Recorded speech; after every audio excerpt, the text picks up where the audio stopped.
ศัตรูที่เคยเกือบปลิดชีพเจ้าเหนือหัวกลับกลายเป็นขุนพลคู่ใจผู้พามังกรทะยานฟ้า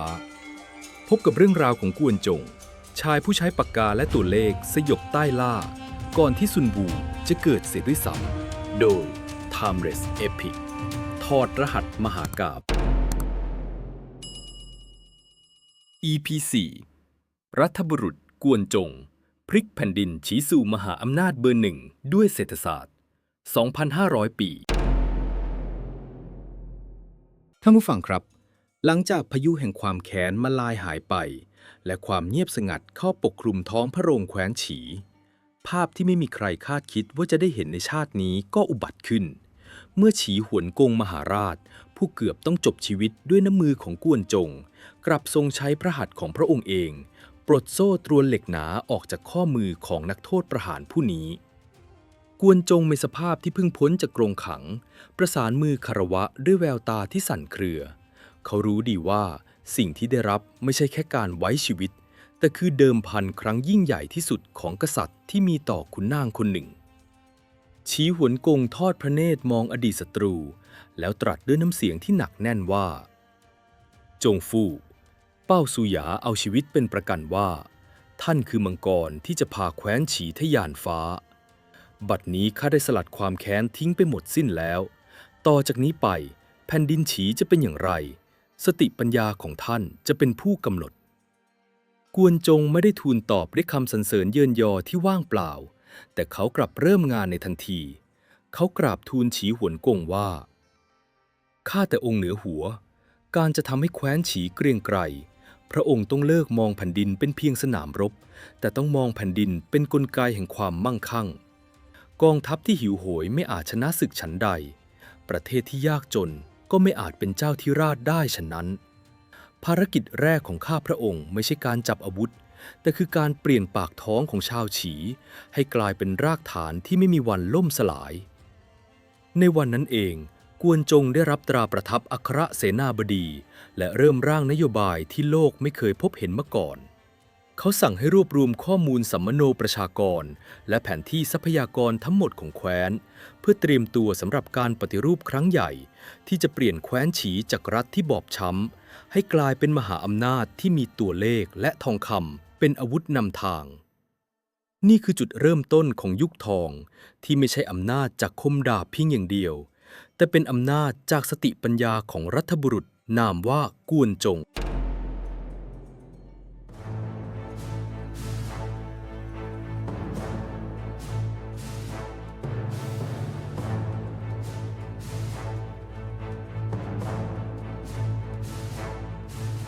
หลังจากเหตุการณ์สถานฟ้าที่ชานเมืองหลินจือผ่านพ้นไปกวนจงผู้ซึ่งก้าวขาข้างหนึ่งเข้าไปในยมโลกได้รับการแต่งตั้งให้ดำรงตำแหน่งสูงสุดในราชสำนักนั่นคืออัครเสนาบดีและได้รับเกียรติยศสูงสุดที่ฉีหวนกงมอบให้คือการเรียกขานเขาว่าจงฟู่หรือขั้นอานี่คือการแสดงออกถึงความไว้วางใจอย่างหมดหัวใจของกษัตริย์หนุ่มแต่ทว่าภาระหน้าที่ที่รออยู่เบื้องหน้ากวนจงนั้นหนักหนาสาหัสยิ่งกว่าการกรำศึกบนหลังม้าเสียอีกแคว้นฉีในเวลานั้นแม้จะเป็นแคว้นใหญ่ที่อุดมสมบูรณ์ไปด้วยทรัพยากรทางทะเลแต่กลับบอบช้ำอย่างหนักจากสงครามกลางเมืองและการชิงบัลลังก์ที่ยืดเยื้อท้องพระคลังว่างเปล่าประชาชนอดอยากทหารไร้เรี่ยวแรงและขวัญกำลังใจในการประชุมราชสำนักครั้งแรกฉีหวนกงประทับบนบัลลังก์ด้วยความฮึกเหิมพระองค์ตรัสกับกวนจงว่าจงฟู่บัดนี้ข้าได้เป็นเจ้าแคว้นโดยสมบูรณ์แล้วแคว้นรอบข้างต่างก็เคยล่วงเกินข้าต้องการเร่งเกณฑ์ทหารสร้างกองทัพที่เกรียงไกรที่สุดเพื่อออกไปปราบปรามแว่นแคว้นเหล่านั้นให้ราบคาบและประกาศศักดาของข้าให้สะเทือนไปทั้งใต้ล่าเหล่าขุนนางฝ่ายบู๊ต่างพยักหน้าเห็นด้วยเตรียมพร้อมที่จะรับราชองค์การแต่กวนจงกลับยืนนิ่งสงบเขาก้าวออกมาเบื้องหน้าโค้งคำนับและกราบทูลด้วยน้ำเสียงเรียบเยือกเย็นว่าข้าแต่องค์เหนือหัวการสร้างกองทัพเพื่อปราบใต้ล่าคือสิ่งที่พระองค์พึงกระทำแต่ทว่าหากท้องพระคลังยังว่างเปล่าประชาชนยังต้องกินรากไม้ประทังชีวิต กองทัพของพระองค์ก็จะเป็นเพียงกองทัพคนหิวที่พร้อมจะแตกพ่ายตั้งแต่ยังไม่ทันชักดาบกวนจงกล่าวประโยคทองที่กลายมาเป็นรากฐานของวิชาเศรษฐศาสตร์การเมืองจีนในเวลาต่อมาว่ายุ้งฉางเต็มเปี่ยมประชาชนจึงรู้จริยธรรมเสื้อผ้าอาหารบริบูรณ์ประชาชนจึงรู้เกียรติยศและศักดิ์ศรีหากพระองค์ปรารถนาจะเป็นเจ้าธิราชพระองค์ต้องระงับความกระหายสงครามไว้ก่อนและหันมาทำสงครามกับความยากจนในแคว้นฉีเสียบัดนี้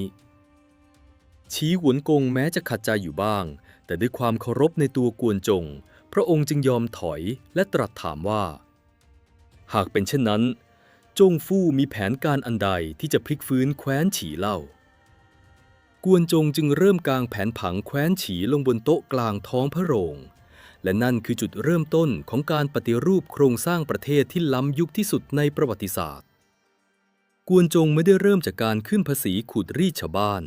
แต่เขาเสนอให้รื้อระบบการจัดสรรที่ดินและประชากรใหม่ทั้งหมดนโยบายนี้หากเปรียบกับยุคปัจจุบันมันคือสิ่งที่เรียกว่าการจัดรูปที่ดินหรือโซนนิ่งในยุคก่อนหน้านั้นประชาชนในแคว้นต่างๆมักจะอยู่อาศัยปะปนกันไปหมดพ่อค้าชาวนาช่างฝีมือทหารอาศัยอยู่ร่วมกันอย่างสเปะสปะเมื่อเกิดสงครามรัฐก็ไปเกณฑ์ชาวนามาจับดาบเกณฑ์พ่อค้ามาจับหอกทำให้ประสิทธิภาพของกองทัพตกต่ำและเศรษฐกิจก็พังทลายเพราะขาดแคลนแรงงานกวนจงเห็นถึงจุดอ่อนนี้เขากราบทูลฉีหวนกงว่าเราต้องแบ่งแยกอาชีพของประชาชนออกจากกันอย่างเด็ดขาดและจัดสรรพื้นที่อยู่อาศัยให้สอดคล้องกับสายอาชีพของพวกเขากวนจงได้แบ่งเขตการปกครองในเมืองหลวงหลินจือและพื้นที่ปริมณฑลออกเป็น 21 เขตหรือ 21 เสียง 6 เขตแรกถูกกำหนดให้เป็นเขตของบัณฑิตขุนนางและผู้ที่ต้องเป็นทหาร15 เขตที่เหลือถูกกำหนดให้เป็นเขตของเกษตรกรช่างฝีมือและพ่อค้ากวนจงออกกฎหมายให้พ่อค้าไปตั้งถิ่นฐานอยู่ใกล้ตลาดและเส้นทางคมนาคมเพื่อความสะดวกในการขนส่งสินค้าช่างฝีมือให้อยู่ใกล้แหล่งวัตถุดิบและโรงงานส่วนเกษตรกรให้อยู่ตามที่ราบลุ่มแม่น้ำเพื่อทำการเพาะปลูกความอัจฉริยะของนโยบายโซนนิ่งนี้ไม่ได้หยุดอยู่แค่การจัดระเบียบผังเมืองแต่มันคือวิศวกรรมทางสังคมที่ล้ำลึกกวนจงออกกฎห้ามมิให้ประชาชนย้ายถิ่นฐานหรือเปลี่ยนสายอาชีพข้ามเขตโดยเด็ดขาด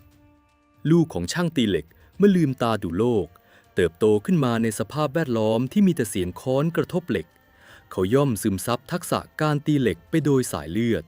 และสืบทอดกิจการต่อจากบิดาจนกลายเป็นผู้เชี่ยวชาญลูกของพ่อค้าเติบโตมากับการเจรจาต่อรองการชั่งตวงวัดเขาก็จะกลายเป็นยอดพ่อค้าที่เก่งกาจลูกของเกษตรกรก็จะเรียนรู้วิถีแห่งดินฟ้าอากาศและการเพาะปลูกอย่างถ่องแท้เมื่อคนในสายอาชีพเดียวกันอาศัยอยู่ร่วมกันพวกเขาจะเกิดการแลกเปลี่ยนความรู้พัฒนานวัตกรรมและสร้างเป็นเครือข่ายอุตสาหกรรมขนาดใหญ่ที่ทรงพลังในขณะที่เขตกองทัพชายชะกันจะได้ฝึกปรือวิชาการต่อสู้ร่วมกันตั้งแต่เด็กจนโตและนี่คือกุญแจสำคัญที่ทำให้ทหารแคว้นฉีแข็งแกร่งที่สุดในยุคชุนฉิวกวนจงได้ผสานระบบการจัดระเบียบชุมชนเข้ากับระบบทหารเขาจะตั้งโครงสร้างว่า5 ครอบครัวรวมเป็น1กุ่ย10 กุ่ยรวมเป็น1หลี่คนเหล่านี้คือเพื่อนบ้านที่กินนอนด้วยกันทำงานด้วยกันและฝึกอาวุธด้วยกันเมื่อถึงยามศึกสงครามรัฐจะไม่ต้องไปเกณฑ์ชาวนาที่ไหนแต่จะเรียกเกณฑ์ชายชะกันจากเขตทหารเหล่านี้ลองจินตนาการดูเถิดว่าเมื่อต้องเดินเข้าสู่สมรภูมิรบทหารของแคว้นฉีไม่ได้ยืนเคียงข้างคนแปลกหน้าแต่พวกเขายืนเคียงข้างเพื่อนบ้านเพื่อนสมัยเด็กหรือแม้แต่พี่น้องสายเลือดเดียวกันเมื่อรบเคียงบ่าเคียงไหล่กันพวกเขาย่อมไม่ทอดทิ้งกันไม่กล้าหันหลังหนีทัพเพราะความขี้ขลาดในสมรภูมิหมายถึงการทอดทิ้งเพื่อนบ้านให้ไปตายและกลับมาสู้หน้าครอบครัวที่บ้านเกิดไม่ได้อีกต่อไปโครงสร้างนี้ทำให้กองทัพแคว้นฉีมีความสามัคคีและจิตวิญญาณนักรบที่ไม่มีแคว้นใดเทียบได้โดยที่รัฐไม่ต้องสิ้นเปลืองงบประมาณในการจ้างทหารอาชีพจำนวนมหาศาลตลอดเวลาเพราะในยามสงบ พวกเขาก็คือประชาชนที่คอยดูแลความสงบเรียบร้อยให้แก่ชุมชนของตนนั่นเองชีหวนกงนั่งฟังแผนการทั้งหมดด้วยความตื่นตะลึงพระองค์ไม่เคยพบเห็นวิสัยทัศน์การบริหารแว่นแคว้นที่ลึกซึ้งครอบคลุมและแยบยลถึงเพียงนี้มาก่อนพระองค์ทรงตระหนักแล้วว่าชัยชนะไม่ได้อยู่ที่คมดาบเพียงอย่างเดียวแต่อยู่ที่การจัดระเบียบคนและสร้างโครงสร้างที่ถูกต้องอย่างไรก็ตามการจัดระเบียบสังคมเป็นเพียงแค่ก้าวแรกเท่านั้นการจะทำให้ท้องพระคลังของแคว้นฉีมีเงินตราล้นหลามจนสามารถซื้อใจคนทั้งแผ่นดินได้นั้นกวนจงต้องใช้กลยุทธ์ขั้นต่อไปซึ่งเป็นกลยุทธ์ที่ทำให้เขากลายเป็นบิดาแห่งการผูกขาดและการสร้างรายได้จากทรัพยากรธรรมชาติกวนจงกำลังจะเปลี่ยนน้ำทะเลและก้อนหินให้กลายเป็นขุมทองคำ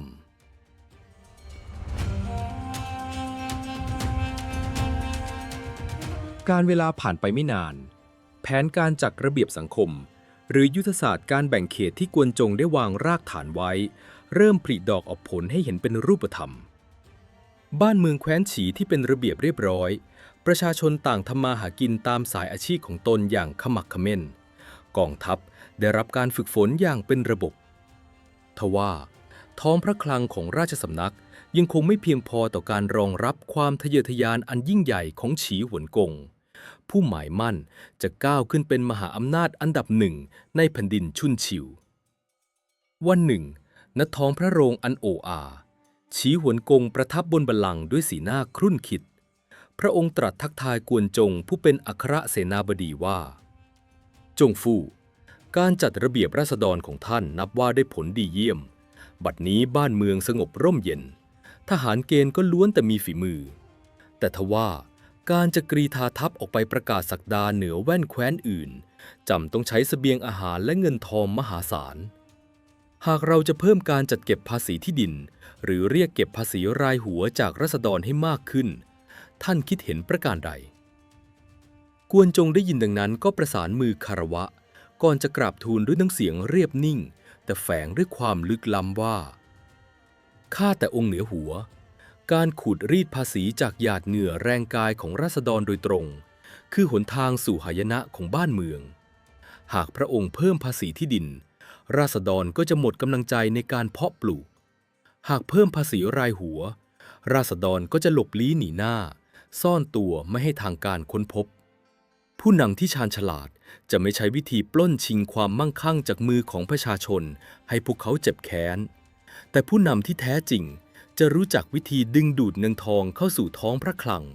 โดยที่ราษฎรมิอาจรู้ตัวและมิอาจหลีกเลี่ยงได้ฉีหวนกงขมวดพระโขนงด้วยความฉงนสนเท่ตรัสถามกวนจงว่าในใต้ล่านี้มีวิธีการเก็บภาษีโดยที่ราษฎรไม่รู้ตัวด้วยหรือหากเป็นเช่นนั้นข้าขอให้ท่านช่วยชี้แนะให้กระจ่างกวนจงแย้มยิ้มบางๆเขาสืบเท้าเข้าไปใกล้แผนที่แคว้นฉีที่กางอยู่เบื้องหน้าพระพักตร์แล้วชี้ไปยังชายฝั่งทะเลอันกว้างใหญ่ไพศาลทางทิศตะวันออกก่อนจะเลื่อนนิ้วไปยังแนวเทือกเขาสูงตระหง่านทางทิศใต้กวนจงกราบทูลว่าสวรรค์ได้ประทานขุมทรัพย์อันประเมินค่ามิได้ให้แก่แคว้นฉีแล้วขุมทรัพย์นั้นคือเกลือจากท้องทะเลและเหล็กจากขุนเขา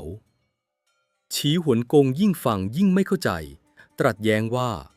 เกลือและเหล็กเป็นของที่ราษฎรก็หาได้ทั่วไปเหมือนจะกลายเป็นขุมทรัพย์พลิกแผ่นดินได้อย่างไรกวนจงจึงเริ่มอธิบายสุดยอดวิชาเศรษฐศาสตร์มหาภาคให้กษัตริย์ของตนฟังว่า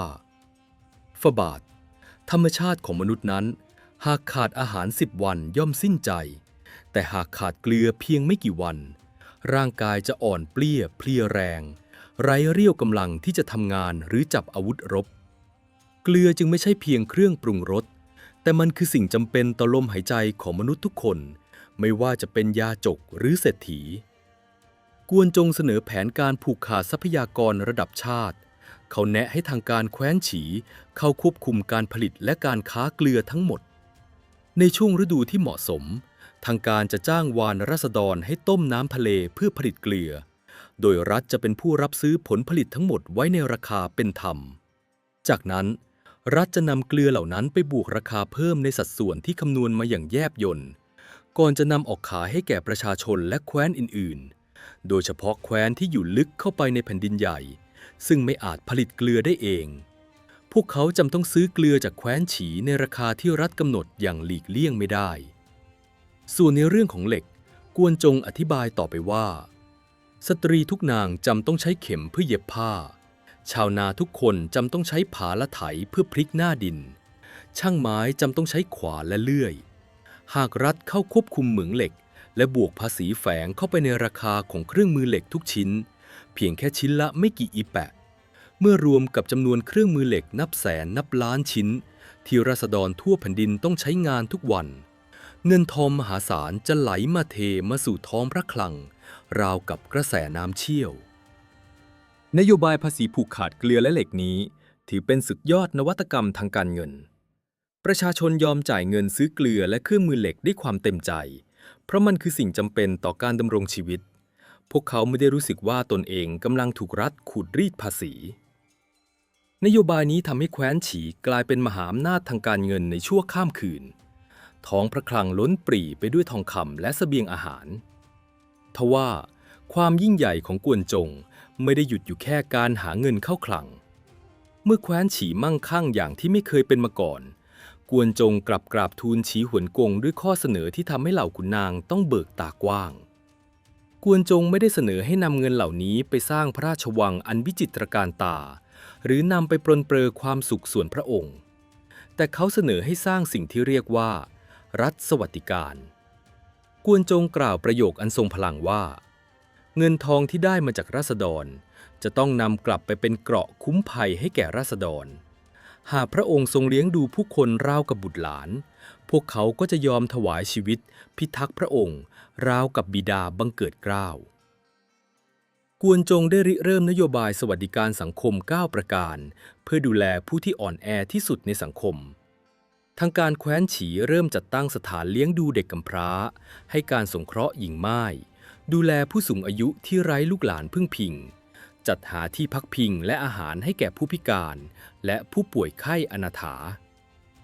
นโยบายเหล่านี้ไม่เคยเกิดขึ้นมาก่อนในยุคที่บ้านเมืองเต็มไปด้วยไฟสงครามและการแย่งชิงอำนาจเมื่อราษฎรแคว้นฉีได้เห็นถึงความเมตตาของราชสำนักพวกเขาก็ร่ำไห้ด้วยความซาบซึ้งใจขวัญและกำลังใจของคนทั้งแผ่นดินพุ่งทะยานสูงสุดเหล่าทหารหารในกองทัพต่างจับอาวุธด้วยความห้าวหาญไม่เกรงกลัวความตายในสมรภูมิอีกต่อไปเพราะพวกเขารู้ดีว่าหากตนเองต้องพลีชีพเพื่อแว่นแคว้นรัฐบาลของฉีหวนกงและท่านอากวนจงจะไม่มีวันทอดทิ้งภรรยาและลูกน้อยของพวกเขาให้เผชิญความอดอยากอยู่เบื้องหลัง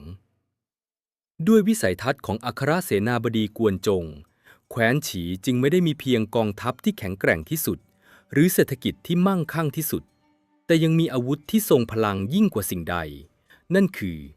ความจงรักภักดีอย่างถวายหัวของประชาชนทั้งแผ่นดินนี่คือรากฐานอันมั่นคงดุจภูผาที่พร้อมจะหนุนส่งให้ฉีหวนกงก้าวขึ้นสู่จุดสูงสุดแห่งอำนาจแต่เหรียญทองคำในท้องพระคลังยังไม่มากพอที่จะซื้อใจกษัตริย์แคว้นอื่นๆกวนจงกำลังจะเปิดฉากนโยบายขั้นต่อไปนั่นคือการเปลี่ยนแคว้นฉีให้กลายเป็นศูนย์กลางการค้าของโลกชุนชิวด้วยนโยบายเปิดประเทศและการดึงดูดนักลงทุนต่างชาติที่จะทำให้แคว้นอื่นต้องยอมสยบแทบเท้า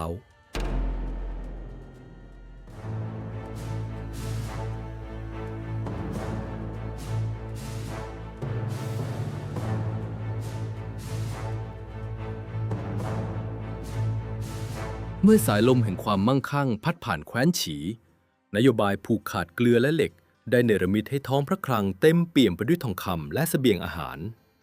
ราษฎรอยู่ดีกินดีภายใต้ร่มเงาของรัฐสวัสดิการทว่าสำหรับชายผู้มีสายตาแหลมคมดุจพญาเหยี่ยวอย่างกวนจงความสำเร็จเพียงเท่านี้ยังห่างไกลจากคำว่ามหาอำนาจกวนจงตระหนักดีว่าทรัพยากรภายในแคว้นฉีแม้จะมีมากมายเพียงใดก็ย่อมมีวันหมดสิ้นหากต้องการให้แคว้นฉียิ่งใหญ่ค้ำฟ้าและเป็นศูนย์กลางของใต้ล่าอย่างแท้จริงเขาจะต้องสูบความมั่งคั่งจากแคว้นอื่นมาหล่อเลี้ยงแคว้นฉีและอาวุธที่เขาเลือกใช้ไม่ใช่ดาบหรือหอก แต่เป็นสิ่งที่เรียกว่าการค้าเสรีวันหนึ่งณศาลาพักผ่อนริมสระบัวหลวงฉีหวนกงกำลังทอดพระเนตรฝูงปลาด้วยความเบิกบานพระทัยกวนจงได้เข้าเฝ้าและกราบทูลแผนการขั้นต่อไปข้าแต่องค์เหนือหัวบัดนี้ราษฎรของเราอิ่มท้องทหารของเราเข้มแข็งแต่การจะก้าวขึ้นเป็นเจ้าธิราชเหนือแว่นแคว้นทั้งปวงเราต้องทำให้แคว้นฉีกลายเป็นศูนย์กลางของแผ่นดินเราต้องดึงดูดพ่อค้าจากทุกสารทิศให้หลั่งไหลเข้ามายังเมืองหลวงหลินจือของเราฉีหวนกงละสายตาจากสาบบัวหันมาถามด้วยความสงสัยว่าจงฟู่ทุกวันนี้เมืองหลินจือก็คึกคักอยู่แล้วพ่อค้าต่างเมืองก็เดินทางมาค้าขายไม่ขาดสายท่านยังต้องการสิ่งใดอีกหรือกวนจงประสานมือและอธิบายด้วยน้ำเสียงหนักแน่นว่าฝาบาทพ่อค้าที่มาเยือนในวันนี้ล้วนมาเพราะความจำเป็นพวกเขามาซื้อเกลือและเหล็กของเราแล้วก็จากไปแต่สิ่งที่เราต้องทำคือการทำให้พวกเขาอยากมาตั้งรกรากอยากนำสินค้าล้ำค่าจากแคว้นของตนมาเทขายที่นี่และอยากนำเงินทองมาทิ้งไว้ที่แคว้นฉีในยุคที่แว่นแคว้นต่างๆตั้งกำแพงภาษีสูงลิ่วเพื่อรีดไถพ่อค้าต่างถิ่นและนำเงินไปทำสงครามแคว้นฉีของเราจะต้องทำในสิ่งตรงกันข้ามเราจะเปิดประตูเมืองต้อนรับพวกเขาลดกำแพงภาษีและสร้างสวรรค์ของนักลงทุนขึ้นมาฉีหวนกงขมวดพระโขนงตรัสแย้งว่าหากเราลดภาษีท้องพระคลังมิขาดรายได้หรอกหรืออีกทั้งการปล่อยให้คนต่างถิ่นเข้าออกอย่างเสรีอาจมีไส้ศึกแฝงตัวเข้ามาบ่อนทำลายความมั่นคงของเราได้กวนจงยิ้มรับและกราบทูลไขข้อข้องใจว่าฝาบาทเงินภาษีหน้าด่านที่เสียไปเทียบไม่ได้เลยกับเม็ดเงินมหาศาลที่พ่อค้าเหล่านี้จะนำมาหมุนเวียนในตลาดของเราเมื่อพวกเขามาพวกเขาต้องกินต้องใช้ต้องเช่าที่พักต้องจ้างแรงงานเม็ดเงินเหล่านี้จะกระจายลงสู่ราษฎรทุกหย่อมหญ้า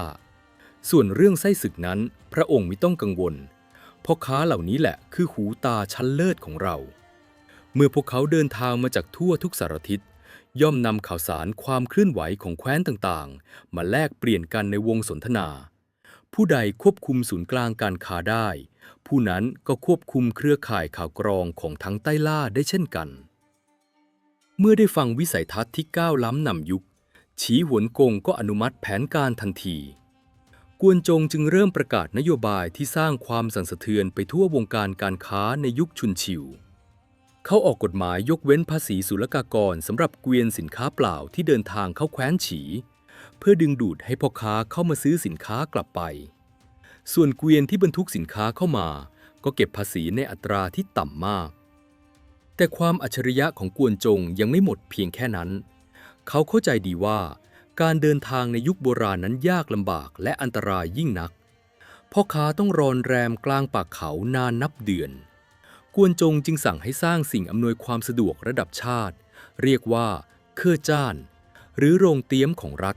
ขึ้นตามเส้นทางสายหลักทุกสายที่มุ่งหน้าสู่แคว้นฉีกวนจงกำหนดนโยบายการต้อนรับที่ทำให้แคว้นอื่นต้องอ้าปากค้างหากพ่อค้าเดินทางมาด้วยรถม้า1 คันรัฐจะจัดเตรียมอาหารและที่พักให้ฟรีหากมาด้วยรถม้า3 คันรัฐจะจัดหาหญ้าและอาหารสำหรับม้าพ่วงให้อย่างเต็มอิ่มหากเป็นขบวนคาราวานขนาดใหญ่ที่มีรถม้าถึง10 คันรัฐจะไม่เพียงจัดเตรียมที่พักและอาหารชั้นเลิศแต่ยังส่งข้าราชบริพารไปคอยปรนนิบัติรับใช้ราวกับว่าพวกเขาเป็นทูตานุทูตจากต่างแดนเลยทีเดียว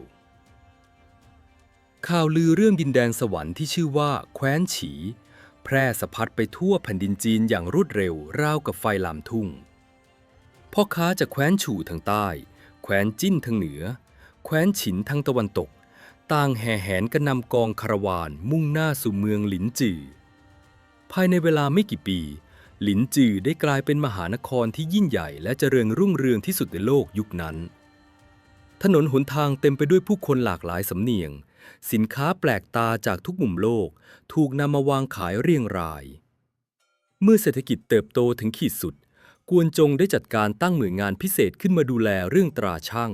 และเครื่องวัดต่างๆให้มีมาตรฐานเดียวกันทั้งหมดเพื่อสร้างความยุติธรรมและป้องกันการฉ้อโกง กฎหมายคุ้มครองพ่อค้าถูกบังคับใช้อย่างเข้มงวดใครกล้าข่มขู่หรือเอาเปรียบพ่อค้าต่างถิ่นจะต้องรับโทษสถานหนักความน่าเชื่อถือของแคว้นฉีพุ่งทะยานทะลุเพดานและแล้วสิ่งที่กวนจงคาดการไว้ก็เกิดขึ้นจริงแคว้นต่างๆเริ่มพึ่งพาอาศัยสินค้าจากแคว้นฉีจนไม่อาจถอนตัวได้เสื้อผ้าที่ขุนนางแคว้นอื่นสวมใส่ล้วนทอจากไหมชั้นดีของแคว้นฉีเครื่องมือเกษตรที่ชาวนาแคว้นอื่นใช้ล้วนตีจากเหล็กของแคว้นฉีแม้กระทั่งอาหารที่พวกเขาบริโภคก็ต้องใช้เกลือจากแคว้นฉีด้วยนโยบายเศรษฐกิจและการค้าเสรีที่กวนจงสรรสร้างขึ้นแคว้นฉีได้ผูกมัดแว่นแคว้นทั้งหลายไว้ด้วยโซ่ตรวนที่มองไม่เห็นโซ่ตรวนที่ทำจากผลประโยชน์และเงินตราบัดนี้รากฐานอำนาจของฉีหวนกงแข็งแกร่งเกินกว่าที่แคว้นใดจะกล้าท้าทายแต่การมีเงินและมีกองทัพยังไม่เพียงพอที่จะสถาปนาตนเป็นเจ้าธิราชอย่างชอบธรรมกวนจงรู้ดีว่าในแผ่นดินชุนชิวผู้ที่จะเป็นใหญ่ได้ต้องมีข้ออ้างอันชอบธรรมทั้งการเมืองและในพาร์ทหน้ากวนจงจะงัดสุดยอดกลยุทธ์ทางการเมืองออกมาใช้เพื่อยกฉีหวนกงขึ้นสู่บัลลังก์แห่งผู้ยิ่งใหญ่เหนือมวลหมู่กษัตริย์ทั้งปวง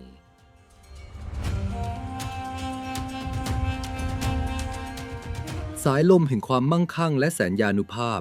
พัดปกคลุมทั่วแคว้นฉีโดยวิสัยทัศน์ทางเศรษฐกิจของกวนจงท้องพระคลังบัดนี้ล้นทะลักไปด้วยทองคำกองทัพได้รับการฝึกฝนจนเกรียงไกรไร้ผู้ต่อต้านฉีหวนกงประทับบนบัลลังก์ทองคำทอดพระเนตรขุมกำลังอันมหาศาลของพระองค์ด้วยความฮึกเหิมพระองค์ทรงรู้สึกว่าบัดนี้ถึงเวลาแล้วที่คมดาบของแคว้นฉีจะตวัดกวัดแกว่งไปทั่วแผ่นดินเพื่อบีบบังคับให้ทุกแว่นแคว้นต้องก้มหัวสิโรราบวันหนึ่งในการประชุมราชสำนักฉีหวนกงตรัสด้วยพระสุรเสียงอันดังกังวานว่าจงฟู่บัดนี้แคว้นฉีของเราพรั่งพร้อมด้วยเสบียงอาหารและกำลังคนข้าต้องการจะยกทัพใหญ่ไปปราบแคว้นหลู่และแคว้นซ่งเพื่อประกาศศักดาให้ใต้ล่าได้รับรู้ว่าใครคือผู้ยิ่งใหญ่ที่แท้จริงแคว้นใดที่ไม่ยอมสวามิภักดิ์ข้าจะบดขยี้มันให้แหลกเป็นผุยผงเหล่าขุนนางฝ่ายบู๊ต่างโห่ร้องสนับสนุนเตรียมจัดทัพแต่กวนจงกลับก้าวออกมาเบื้องหน้าโค้งคารวะและทูลเบรกความร้อนรนของกษัตริย์ตนเองอีกครั้งข้าแต่องค์เหนือหัวการใช้กำลังทหารเข้าห้ำหั่นเพื่อบีบบังคับผู้อื่นนั้นเป็นเพียงวิถีของอันธพาลผู้ที่ปกครองด้วยความหวาดกลัวย่อมต้องเผชิญกับการต่อต้านที่ไม่สิ้นสุด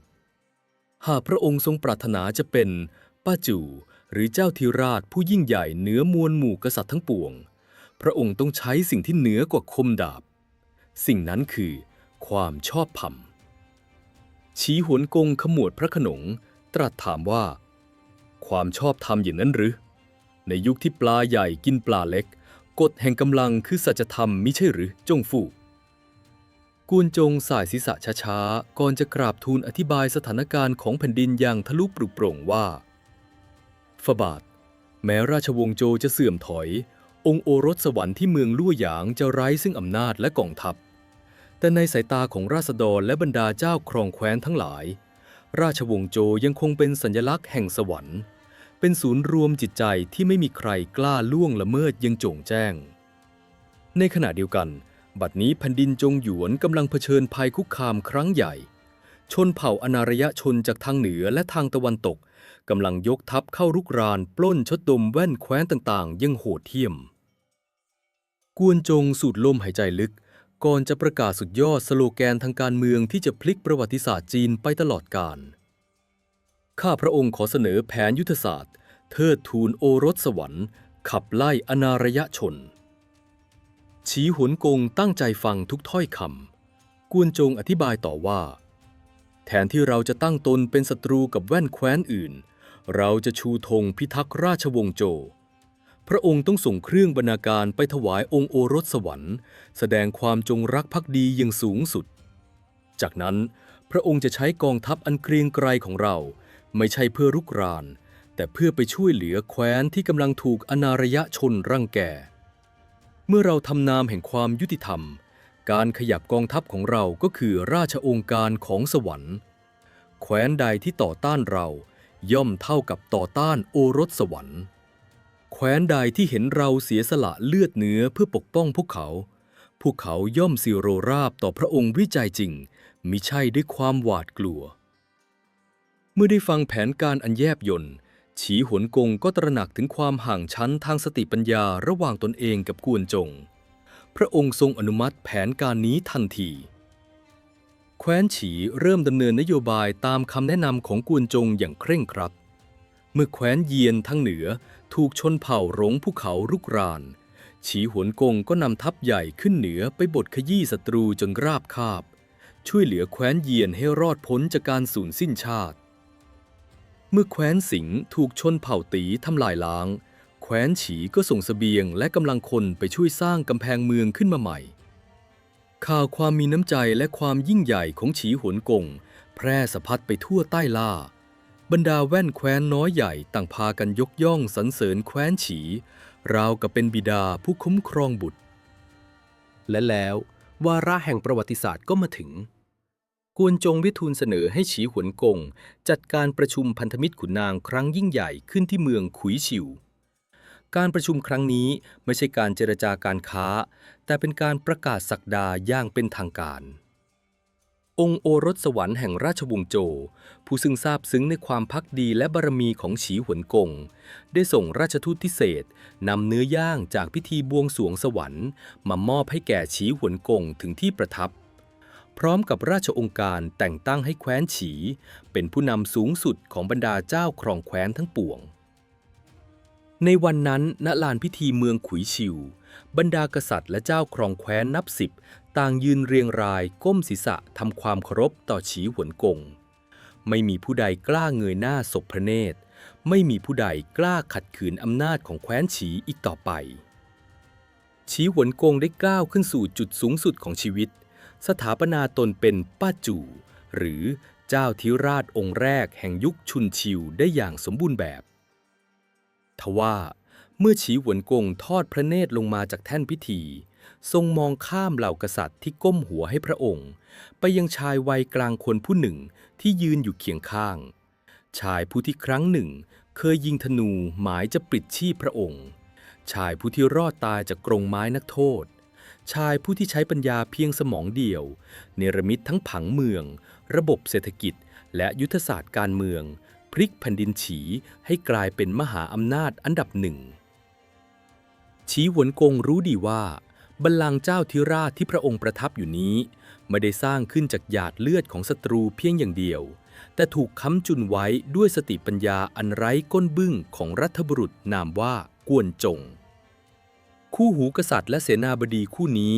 ได้จารึกชื่อของพวกเขาลงในหน้าประวัติศาสตร์ในฐานะตำนานแห่งการปฏิรูปและการบริหารบ้านเมืองที่ยังคงถูกกล่าวขานและเป็นบทเรียนสอนใจผู้นำมาจนถึงทุกวันนี้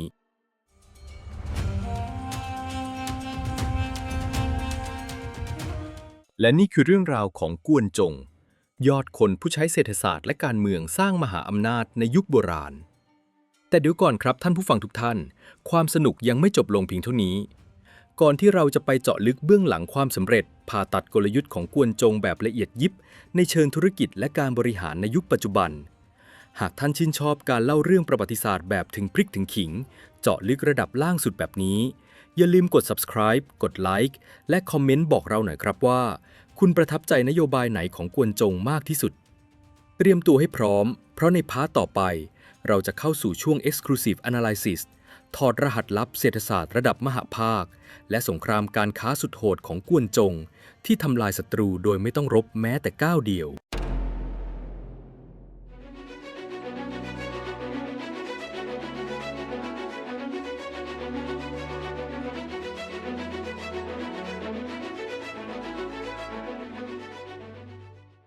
ยินดีต้อนรับท่านผู้ฟังทุกท่านเข้าสู่ช่วง Exclusive Analysis ครับ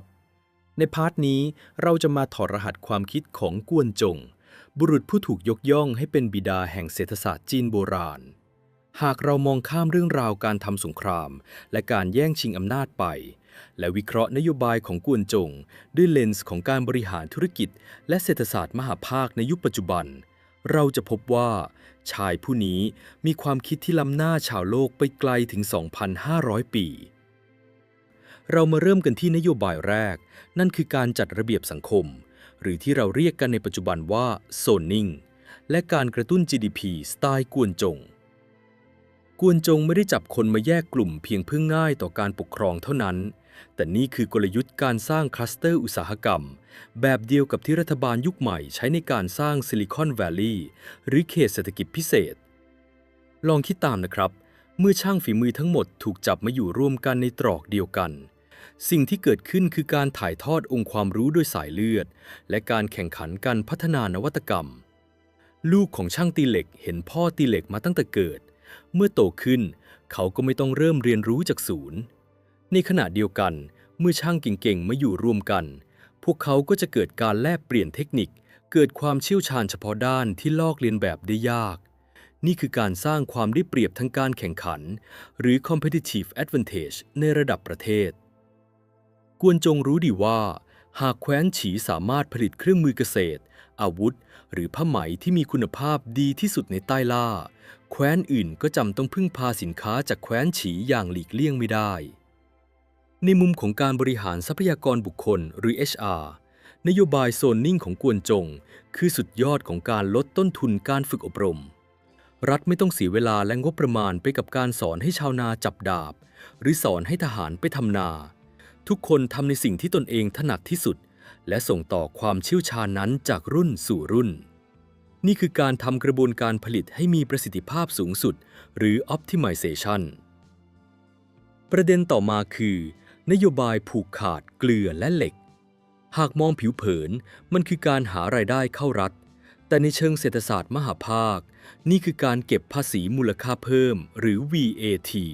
และภาษีสรรพสามิตที่แนบเนียนที่สุดในประวัติศาสตร์ในยุคที่การเก็บภาษีรายหัวมักจะจบลงด้วยการลุกฮือของประชาชนเพราะพวกเขารู้สึกว่าถูกปล้น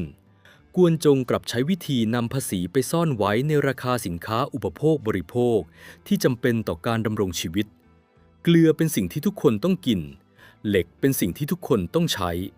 เมื่อรัฐผูกขาดเป็นผู้ผลิตและกำหนดราคาเพียงผู้เดียวประชาชนก็ต้องควักกระเป๋าจ่ายโดยไม่รู้ตัวว่ากำลังจ่ายภาษีอยู่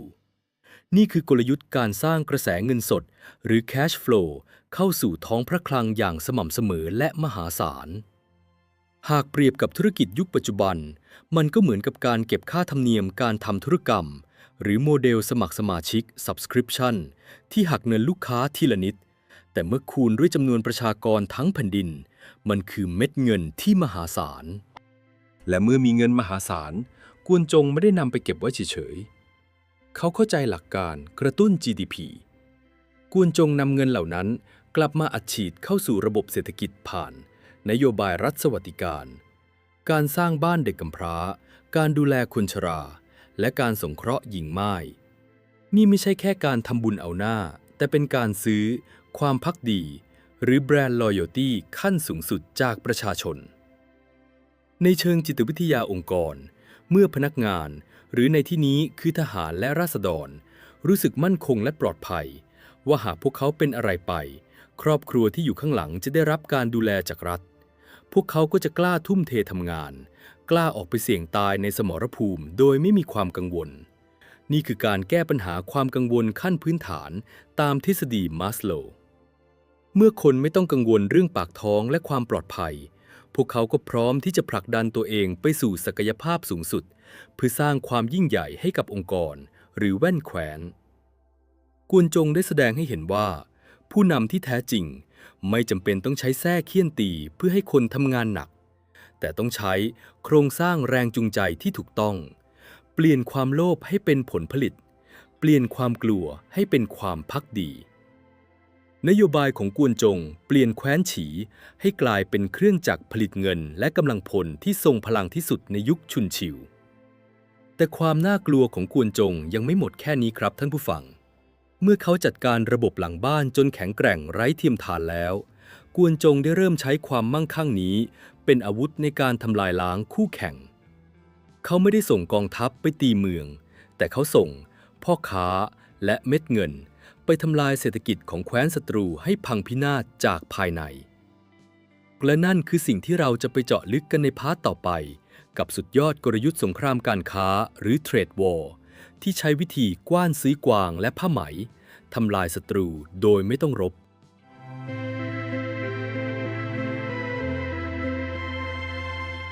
ท่านผู้ฟังทุกท่านครับเราได้เห็นความอัจฉริยะในการจัดระเบียบภายในของกวนจงไปแล้วแต่สิ่งที่ทำให้กวนจงได้รับการยกย่องให้เป็นเทพเจ้าแห่งการบริหารรัฐกิจอย่างแท้จริงคือวิชาการต่อสู้รูปแบบใหม่ที่เขาคิดค้นขึ้นเป็นคนแรกของโลกนั่นคือสิ่งที่ยุคปัจจุบันเรียกว่าสงครามการค้าหรือเทรดวอร์กวนจงพิสูจน์ให้เห็นว่ากองทัพที่น่ากลัวที่สุดไม่ใช่กองทัพที่ถือหอกและดาบแต่คือกองทัพพ่อค้าที่ถือถุงทองคำในยุคชุนชิวแคว้นหลู่เป็นแคว้นเพื่อนบ้านที่มีพรมแดนติดกับแคว้นฉีแม้แคว้นหลู่จะไม่ใช่แคว้นที่แข็งแกร่งด้านการทหารแต่ก็เป็นแคว้นที่มีความเจริญทางวัฒนธรรมและมีกองกำลังที่ประมาทไม่ได้ฉีหวนกงทรงปรารถนาจะปราบแคว้นหลู่ให้ราบคาบด้วยกำลังทหารแต่กวนจงกลับทัดทานไว้และเสนอกลยุทธ์ที่ฟังดูประหลาดล้ำกวนจงขอให้ฉีหวนกงและเหล่าขุนนางชั้นผู้ใหญ่ทั้งหมดสลัดชุดผ้าไหมของแคว้นฉีทิ้งและหันมาสวมใส่เสื้อผ้าที่ตัดเย็บจากผ้าไหมแคว้นหลู่แทนผ้าไหมของแคว้นหลู่นั้นมีเอกลักษณ์คือความหนาและมีสีขาวบริสุทธิ์เมื่อกษัตริย์และขุนนางระดับสูงของแคว้นฉีหันมาสวมใส่ผ้าไหมแคว้นหลู่กันหมดประชาชนชาวฉีที่มักจะทำตามค่านิยมของชนชั้นนำก็พากันแห่ซื้อผ้าไหมแคว้นหลู่มาสวมใส่ตามอุปสงค์หรือความต้องการสินค้าพุ่งทะยานขึ้นอย่างบ้าคลั่งกวนจงยังได้สั่งให้พ่อค้าแคว้นฉีนำเงินทองจำนวนมหาศาลไปกว้านซื้อผ้าไหมถึงในแคว้นหลู่โดยเสนอให้ราคารับซื้อที่สูงกว่าปกติถึง10 เท่าเมื่อข่าวเรื่องราคารับซื้อผ้าไหมที่สูงลิ่วแพร่สะพัดไปถึงแคว้นหลู่ประชาชนชาวหลู่ต่างก็ตาโตด้วยความโลภพวกเขาคิดว่านี่คือโอกาสทองที่จะร่ำรวยในชั่วข้ามคืนชาวนาทิ้งจอบทิ้งเสียมปล่อยเรือกสวนไร่นาให้รกร้างแล้วหันมาปลูกหม่อนเลี้ยงไหมและทอผ้ากันทั้งแผ่นดินแม้แต่กษัตริย์แคว้นหลู่เองก็ยังสนับสนุนเพราะเห็นว่าแคว้นกำลังจะมีรายได้มหาศาลจากเม็ดเงินของแคว้นฉีการเวลาผ่านไป1 ปีเต็มแคว้นหลู่แทบจะไม่มีการทำนาปลูกข้าวเลยทุกบ้านต่างวุ่นวายอยู่กับการทอผ้าไหมและในจังหวะที่แคว้นหลู่กำลังเสพติดเม็ดเงินจากการส่งออกผ้าไหมอยู่นั่นเองกวนจงก็ลงดาบสังหารกวนจงสั่งให้ฉีหวนกงและขุนนางทุกคนเลิกใส่ผ้าไหมแคว้นหลู่และกลับมาใส่ผ้าไหมแคว้นฉีตามเดิมพร้อมกับมีคำสั่งปิดพรมแดนห้ามพ่อค้าแคว้นฉีรับซื้อผ้าไหมจากแคว้นหลู่โดยเด็ดขาดและที่สำคัญที่สุดห้ามส่งออกเสบียงอาหารใดๆข้ามไปเยือนแคว้นหลู่หายนะบังเกิดกับแคว้นหลู่ในชั่วพริบตาผ้าไหมที่ทอไว้กองเป็นภูเขาเหล่ากาไร้คนซื้อเม็ดเงินที่เคยไหลมาเทมาหยุดชะงักแต่สิ่งที่เลวร้ายที่สุดคือพวกเขาไม่มีข้าวจะกินเพราะชาวนาทิ้งนามาทอผ้ากันหมดยุ้งฉางของรัฐก็ว่างเปล่าราคาข้าวในแคว้นหลู่พุ่งสูงขึ้นนับร้อยเท่าประชาชนอดอยากล้มตายทหารไม่มีเรี่ยวแรงจะจับอาวุธในที่สุดกษัตริย์แคว้นหลู่ก็จำต้องยอมสิโรราบเดินทางมาสวามิภักดิ์ต่อฉีหวนกงแต่โดยดีเพื่อแลกกับการเปิดพรมแดนและขอซื้อเสบียงอาหารแคว้นฉีจึงสามารถควบรวมแคว้นหลู่ให้อยู่ใต้อานัตได้โดยไม่ต้องสูญเสียทหารแม้แต่คนเดียวนี่คือตัวอย่างที่ชัดเจนที่สุดของสิ่งที่นักเศรษฐศาสตร์ปัจจุบันเรียกว่าอาการป่วยแบบดัตช์หรือ Dutch diseaseคือการที่ประเทศใดประเทศหนึ่งพึ่งพารายได้จากการส่งออกสินค้าเพียงชนิดเดียวมากเกินไปจนละทิ้งภาคการผลิตพื้นฐานอื่นๆเมื่อราคาสินค้านั้นตกต่ำหรือถูกตัดขาดจากตลาดโลกเศรษฐกิจของประเทศนั้นก็จะพังทลายลงอย่างไม่อาจกู้คืนได้กลยุทธ์กว้านซื้อเพื่อทำลายล้างนี้ไม่ได้ถูกใช้แค่กับแคว้นหลู่เมื่อต้องเผชิญหน้ากับแคว้นฉู่ ซึ่งเป็นมหาอำนาจทางตอนใต้ที่มีกองทัพเกรียงไกรยิ่งกว่าแคว้นหลู่หลายเท่านักกวนจงก็งัดกลยุทธ์เดิมมาปรับใช้ แต่คราวนี้เปลี่ยนจากผ้าไหมเป็นกวางแคว้นฉู่มีพื้นที่ป่าเขาอุดมสมบูรณ์และมีกวางป่าอาศัยอยู่เป็นจำนวนมากกวนจงส่งพ่อค้าแคว้นฉีไปกว้านซื้อกวางเป็นๆจากแคว้นฉู่ในราคาที่สูงลิบลิ่วกษัตริย์แคว้นฉู่หัวเราะเยาะฉีหวนกงคิดว่าแคว้นฉีกำลังโง่เขลาที่นำเงินทองมาทิ้งเพื่อแลกกับสัตว์ป่าไร้ค่าพระองค์จึงสนับสนุนให้ราษฎรแคว้นฉู่ออกเข้าป่าล่ากวางมาขายให้แคว้นฉีเช่นเดียวกับแคว้นหลู่ชาวนาแคว้นฉู่ทิ้งเคียวเกี่ยวข้าวหันมาจับธนูและกับดักออกล่ากวางกันทั้งแผ่นดินกวนจงใช้เวลาเตรียมการถึง3 ปีระหว่างนั้นก็แอบกว้านซื้อเสบียงอาหารจากแคว้นอื่นๆมาตุนไว้ในยุ้งฉางของแคว้นฉีจนเต็มล้นเมื่อถึงเวลาอันควรกวนจงก็สั่งปิดพรมแดนหยุดซื้อกวางและตัดการส่งออกเสบียงกองทัพแคว้นฉู่ที่เคยยิ่งใหญ่เกรียงไกรบัดนี้ต้องเผชิญกับความหิวโหยทหารไม่มีข้าวตกถึงท้องแม้จะมีอาวุธครบมือก็ไม่อาจเดินทัพไปรบกับใครได้ในขณะที่ทหารแคว้นฉีอิ่มหนำสำราญพร้อมรบเต็มที่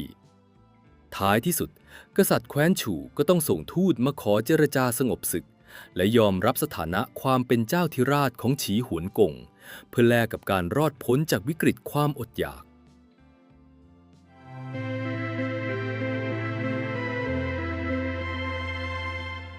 ท่านผู้ฟังครับบทเรียนที่เราได้จากกวนจงในวันนี้ล้ำลึกเกินกว่าจะเป็นแค่เรื่องเล่าในพงศาวดารกวนจงสอนให้เรารู้ว่าการทำลายความมั่นคงของศัตรูไม่จำเป็นต้องทำลายด้วยอาวุธเสมอไปการเข้าไปแทรกแซงห่วงโซ่อุปทานหรือซัพพลายเชนการสร้างการพึ่งพาทางเศรษฐกิจและการบิดเบือนกลไกตลาดคืออาวุธที่เงียบงันแต่มีอานุภาพทำลายล้างสูงที่สุดในโลกธุรกิจปัจจุบันหากบริษัทของคุณต้องพึ่งพาลูกค้าเพียงรายเดียวที่สั่งซื้อสินค้าทีละมากๆหรือพึ่งพาวัตถุดิบจากซัพพลายเออร์เพียงเจ้าเดียวคุณกำลังเดินตามรอยความพินาศของแคว้นหลู่และแคว้นฉู่วันใดที่ลูกค้าคนนั้นหยุดสั่งซื้อหรือซัพพลายเออร์คนนั้นตัดการส่งของธุรกิจของคุณก็พร้อมจะล้มละลายได้ทันทีการกระจายความเสี่ยงและการรักษาสมดุลของสายพานการผลิตจึงเป็นหัวใจสำคัญของการอยู่รอดและทั้งหมดนี้คือความยิ่งใหญ่ของกวนจงรัฐบุรุษผู้ใช้ปัญญาและตัวเลขสยบใต้ล่าและยกแคว้นฉีขึ้นเป็นมหาอำนาจเบอร์หนึ่งแห่งยุคชุนชิวแต่อนิจจาไม่มีสิ่งใดจีรังยั่งยืนแม้แต่มหาอำนาจที่ยิ่งใหญ่ที่สุดเมื่อแสงสว่างแห่งปัญญาของกวนจงดับลงความมืดมิดก็เริ่มคืบคลานเข้ามากัดกินราชสำนักแคว้นฉีใน EP ถัดไปเราจะพาคุณไปพบกับโศกนาฏกรรมช่วงบั้นปลายชีวิตของฉีหวนกงเมื่อผู้ที่เคยอยู่จุดสูงสุดของแผ่นดินต้องพบกับจุดจบที่น่าเวทนาที่สุดเตรียมพบกับวาระสุดท้ายของฉีหวนกงศพที่ถูกลืมและ3 ขุนนางสอพรในมหากาพย์เลียดกกตอนหน้าครับ